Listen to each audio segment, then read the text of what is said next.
Jha Bihar exam portal channel पे आप सभी का स्वागत करता हूं। हम लोग पढ़ रहे हैं क्लास 10th एनसीईआरटी का जो है चैप्टर 6 ओल्ड एनसीईआरटी, वो है जैव प्रक्रम बायोलॉजी का, ये फर्स्ट चैप्टर है। और ओल्ड एनसीईआरटी में चैप्टर अध्याय 6 है, न्यू एनसीईआरटी में ये चैप्टर 5 अध्याय 5 है। तो पिछले लेक्चर में हम लोगों ने देखा था, पढ़ा था कि जैव प्रक्रम के बारे में हम लोगों ने जाना था और दृश्य गतियाँ अदृश्य गतियाँ क्या होती है ना। तो आज जो हम लोग पढ़ने जा रहे हैं वो है पोषण, और ये जो पोषण है यहाँ से बहुत सारे क्वेश्चन डायरेक्ट एग्जाम में पूछ लिए जाते हैं। तो आप सभी जो भी क्लास 10th या जो भी कॉम्पिटिटिव एग्ज़ाम की तैयारी करने वाले हैं उन सब के लिए बहुत ही हेल्पफुल होने वाला है। तो आइए देखते हैं। तो पोषण की अगर बात करें तो यहाँ पर ये जो पोषण है, तो यहाँ पे आप देखिए, जब हम टहलते हैं या साइकिल की सवारी करते हैं तो हम ऊर्जा का उपयोग करते हैं। जब हम टहलते हैं या साइकिल की सवारी करते हैं तो हम ऊर्जा का उपयोग करते हैं, ये बात आप सभी को मालूम है ना। उस स्थिति में जब हम कोई आभासी क्रियाकलाप नहीं कर रहे हैं, मतलब मान के चलिए जब हम टहलते हैं या साइकिल की सवारी करते हैं तो हम ऊर्जा का उपयोग करते हैं, लेकिन उस स्थिति में जब हम कोई आभासी क्रियाकलाप नहीं कर रहे हैं तो हमारे शरीर में क्रम की स्थिति का अनुरक्षण करने के लिए ऊर्जा की आवश्यकता होती है। तो जब हम टहलते हैं या साइकिल की सवारी करते हैं तो ऊर्जा का उपयोग करते हैं, है कि नहीं। लेकिन जब हम सोए रहते हैं, है कि नहीं, या बैठे रहते हैं, आराम करते हैं, उस स्थिति में आभासी क्रियाकलाप नहीं कर रहे हैं, हमारी शरीर में क्रम की स्थिति, लेकिन यहाँ पे ऊर्जा की आवश्यकता होती है। कैसे? तो हमारे शरीर में क्रम की स्थिति के अनुरक्षण करने के लिए ऊर्जा की आवश्यकता होती है। ये क्रम की जो स्थिति है ना, इसको हम लोग समझते हैं। जैसे हमारे शरीर में कोशिका है, कोशिका में जो है हमेशा निर्माणकारी विघटनकारी प्रक्रिया चलती रहती है। उपापचय अभिक्रिया, मेटाबॉलिक प्रक्रिया जो है, फंक्शन हमेशा चलती रहती है। और उसको मेंटेन करने के लिए अगर ये नहीं चलेगा तो हमारे, पहली बात तो हम जिंदा नहीं रहेंगे, और हमारे शरीर के अंदर जो मेंटेनेंस का काम है, अनुरक्षण का काम है ना, वृद्धि विकास टूट फूट की मरम्मत का काम है, उसमें 24 आवर हमारी जो सेल के अंदर होती है ऊर्जा जो है बनती है, नष्ट होती है, वृद्धि विकास, है ना, ये सारे काम जो है हमेशा चलती रहती है। तो क्रम की स्थिति के अनुरक्षण करने के लिए ऊर्जा की आवश्यकता होती है। वृद्धि विकास, प्रोटीन का संश्लेषण आदि में हमें बाहर से भी पदार्थ की आवश्यकता होती है। लेकिन आपको मैं बता दें, हम जो बाहर से जो भोजन ग्रहण करते हैं, दाल रोटी चावल एग, है ना, और भी बहुत सारे प्रकार के जो है भिन्न भिन्न प्रकार के भोजन को हम लोग ग्रहण करते हैं, है कि नहीं। क्योंकि हमारे बॉडी के अंदर जो, मान के चलिए, पोषण की आवश्यकता होती है। जैसे कि देखिए इसमें विकास के लिए प्रोटीन का संश्लेषण आदि, देखिए प्रोटीन का जो संश्लेषण होता है ये हमारे कोशिका में होता है, जिसमें डीएनए आरएनए के अंदर जो है कि नहीं, इसका निर्माण होता है। ये कोई बाहर से नहीं हम लेते हैं, है ना। प्रोटीन जो है बॉडी के अंदर जो है डीएनए आरएनए में जो है इसका निर्माण होता है। तो प्रोटीन संश्लेषण आदि में हमें बाहर से कोई पदार्थ की आवश्यकता होती है। यह ऊर्जा का स्रोत तथा पदार्थ जो हम खाते हैं वह भोजन है कि नहीं। यह ऊर्जा का स्रोत जो कि हमारे बॉडी के अंदर जब हम भोजन ग्रहण करते हैं, बाहर से भोजन को ग्रहण करते हैं, है ना, तो हमारे मुंह के अंदर उसको दांत के द्वारा चबाया जाता है, जटिल अणु को सरल अणु में कन्वर्ट किया जाता है, यानी वो जो है अविलेय पदार्थ है उसको तोड़ा जाता है, फिर वो ग्रास नली से होते हुए आमाशय में जाती है, तो फिर उसको सरल अणु में तोड़ा जाता है आमाशय के अंदर, फिर वो आगे जाती है। आगे जाने के क्रम में जो है उसे छोटी आंत से गुजरना होता है, बड़ी आंत से गुजरना होता है कि नहीं। उस स्थिति तक पहुँचते पहुँचते वो जटिल से सरल अणु यानी अविलेय से विलेय में वो चेंज हो जाता है, जहाँ उसको अवशोषित करके हमारे कोशिकाओं तक वहन तंत्र के द्वारा पहुँचा दिया जाता है। तो इतनी बड़ी प्रक्रिया जो है हमारे बॉडी के अंदर चलता है, जो भोजन हम ग्रहण करते हैं। तो आपने इसको समझा होगा अच्छी तरीका से। अब देखते हैं सजीव अपना भोजन कैसे प्राप्त करते हैं। तो सभी जीवों में ऊर्जा तथा पदार्थ का समान आवश्यकता समान है। सभी जीवों में ऊर्जा तथा पदार्थ की समान आवश्यकता समान है, ठीक है। लेकिन इसकी आपूर्ति भिन्न भिन्न विधियों से होती है, भिन्न विधियों से होती है। लेकिन इसकी आपूर्ति क्या होती है? भिन्न विधियों से होती है, ठीक है। हम लोग जितने भी जीव हैं उसमें जो है क्या होती है, ऊर्जा जो होता है ना, ऊर्जा तथा पदार्थ की समान आवश्यकता होती है, लेकिन इसकी आपूर्ति भिन्न भिन्न विधियों से होती है। कुछ जीव अकार्बनिक स्रोतों से कार्बन डाइऑक्साइड तथा जल के रूप में सरल पदार्थ प्राप्त करते हैं, है ना। तो यहाँ पे आप एक बात देख रहे होंगे, एक सेकेंड आपको मैं यहाँ समझा दूँ।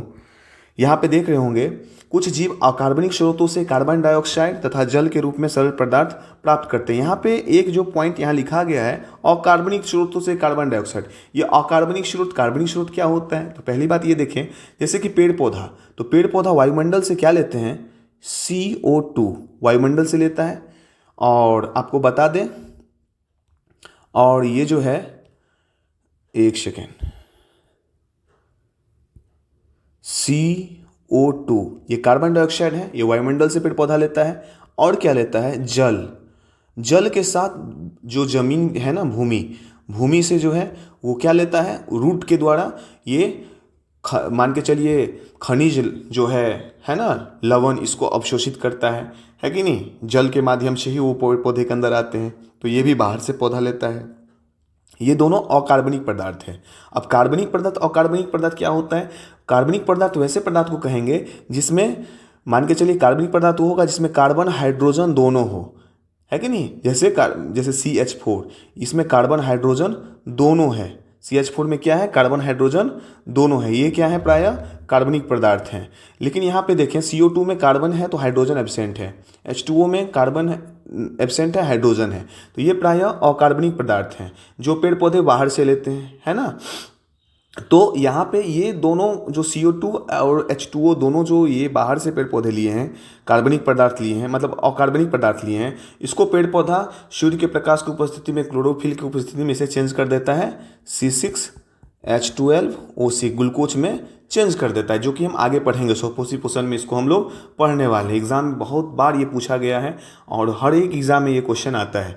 तो ये जो C6H12O6 ग्लूकोज का निर्माण करता है, जिसका उपयोग पेड़ पौधा वृद्धि विकास में करता है। तो यहाँ पे आप देखें, कुछ जीव अकार्बनिक स्रोतों से कार्बन डाइऑक्साइड तथा जल के रूप में सरल पदार्थ प्राप्त करते हैं। ये जीव स्वपोषी हैं, जिनमें सभी हरे पौधे तथा कुछ जीवाणु हैं, तथा क्या हैं? कुछ जीवाणु इसमें सम्मिलित होते हैं, ठीक है। जैसे कि नील हरित शैवाल, इसमें भी जो है क्लोरोफिल होता है ना, जो कि स्वपोषी पोषण करने में जो है इसकी मदद होता है। अन्य जीव जटिल पदार्थ का उपयोग करते हैं, और अन्य जीव जैसे कि हम लोग जैसे भी हैं जीव हैं, है कि नहीं? तो हम लोग क्या करते हैं? जटिल पदार्थ का उपयोग करते हैं, रोटी, दाल, है कि नहीं, मीट, चिकन, जो कुछ भी खाते हैं, है ना। शेर हिरन को खा जाता है। लेकिन आपको बता दें, इन जटिल पदार्थ, ये जो जटिल पदार्थ है ना, तो देखिए एक सेकेंड, आपको एक बात हम समझा दें। देखिए यहाँ पे हम लोग ध्यान देंगे, ये जो जटिल पदार्थ जो होता है ना, जटिल पदार्थ, जटिल पदार्थों का, है ना, सरल पदार्थों में बदलना ही क्या है? पाचन है। जटिल पदार्थों का सरल पदार्थों में बदलना ही क्या है? पाचन है। ये काम करता कौन है? एंजाइम। अब देखिए, जटिल पदार्थ जो हम लोग लेते हैं उसको सरल पदार्थों में बदलना क्या है? पाचन है। पाचन कहते हैं इसको। जटिल पदार्थ को सरल पदार्थ में बदलना ही पाचन होता है, और ये करने वाला कौन होता है? एंजाइम होता है। ये आप याद रखेंगे, ठीक है। जटिल पदार्थ को सरल पदार्थ में बदलना पाचन कहलाता है। तो यहाँ पे देखिए, हम लोग ध्यान देते हैं, अन्य जीव जटिल पदार्थ का उपयोग करते हैं। इन जटिल पदार्थों को सरल पदार्थ में खंडित करना अनिवार्य होता है, ताकि ये जीव के संरक्षण तथा वृद्धि में उपयुक्त हो सके।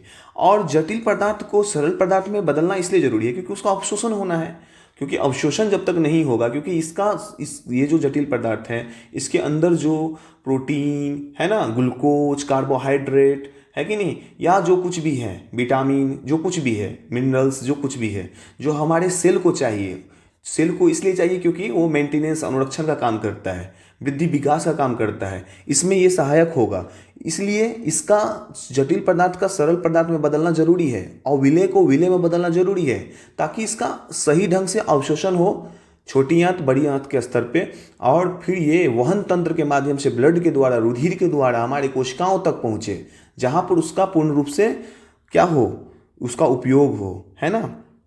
उपापचय अभिक्रिया, मेटाबॉलिक प्रक्रिया चलता रहे, है कि नहीं, निर्माणकारी विघटनकारी प्रक्रिया हमेशा चलता रहे, है कि नहीं। तो इससे प्राप्त करने के लिए जीव जैव उत्प्रेरक का उपयोग करते हैं।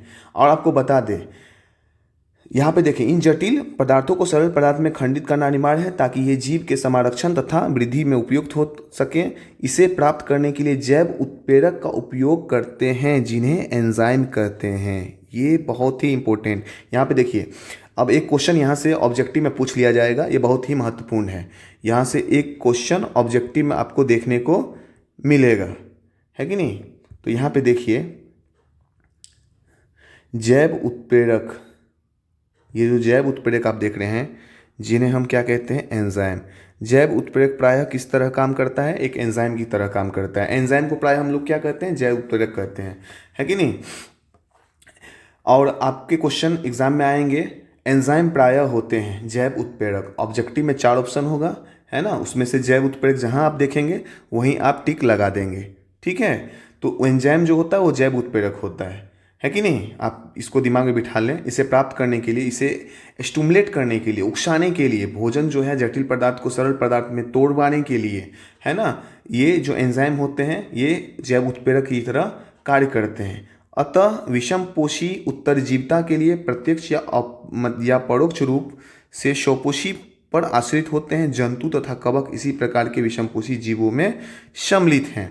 देखिए, जो भी विषमपोषी, स्वपोषी पोषण, एक विषमपोषी पोषण जो है, जो दोनों आगे हम लोग पढ़ने वाले हैं, है ना, स्वपोषी विषमपोषी। तो यहाँ पे विषमपोषी जो होता है डायरेक्ट रूप से, जैसे हम लोग जो कोई भी हैं, हम लोग क्या होते हैं, स्वपोषी पोषण पे डायरेक्ट या इनडायरेक्ट रूप से क्या रहते हैं, डिपेंड। जैसे हिरन है वो स्वपोषी पे डायरेक्ट रूप से डिपेंड है, और शेर जो है वो क्या है, हिरन पे डिपेंड है। लेकिन हिरन तो स्वपोषी पोषण पे डिपेंड है कि नहीं, पेड़ पौधे पे डिपेंड है, स्वपोषी पोषण करने वाले जीवों पे डिपेंड है। तो स्वपोषी पोषण पे जो है डायरेक्ट या इनडायरेक्ट, प्रत्यक्ष या अप्रत्यक्ष रूप से ये क्या होते हैं, डिपेंड होते हैं, आश्रित होते हैं। तो विषमपोषी उत्तरजीविता के लिए प्रत्यक्ष या परोक्ष रूप से स्वपोषी पर आश्रित होते हैं। जंतु तथा कवक इसी प्रकार के विषमपोषी जीवों में सम्मिलित हैं। तो यहाँ तक आपने इस बातों को अच्छे से समझ चुका होगा, है ना। यहाँ पे एक जो पॉइंट है, जैव उत्प्रेरक जो होता है, एंजाइम प्रायः क्या होते हैं, जैव उत्प्रेरक होते हैं। एंजाइम जैव उत्प्रेरक की तरह कार्य करता है। तो ये पॉइंट आपने समझा। आगे जो हम लोग पढ़ने वाले हैं, स्वपोषी पोषण को हम लोग पढ़ेंगे, विषमपोषी पोषण को पढ़ेंगे। ये दोनों पॉइंट जो है एग्जाम में 5 नंबर, 2 नंबर, 3 नंबर, 1 नंबर में बहुत सारे एग्जामों में हमको देखने को मिलता है। स्वपोषी पोषण, पेड़ पौधे में अपना भोजन जो है कैसे बनाते हैं, इसको अच्छे से हम लोग नेक्स्ट क्लास में, नेक्स्ट लेक्चर में हम लोग अच्छे से समझने वाले हैं। तो अगर आपको अच्छे से अगर समझ में आया होगा तो आप चैनल को, बिहार एग्जाम पोर्टल चैनल को जरूर सब्सक्राइब करें, है कि नहीं। और यहाँ पे जो है 9th 10th का जो पूरा साइंस का जो है मैं NCERT PDF से लाइन बाय लाइन आपको समझाने का कोशिश करूँगा। अगर आपको अच्छे से समझ में आया होगा तो बिहार एग्जाम पोर्टल को सब्सक्राइब करें, लाइक करें, कमेंट्स अपना ज़रूर करें। फिर मिलते हैं नेक्स्ट वीडियो में, तब तक के लिए धन्यवाद।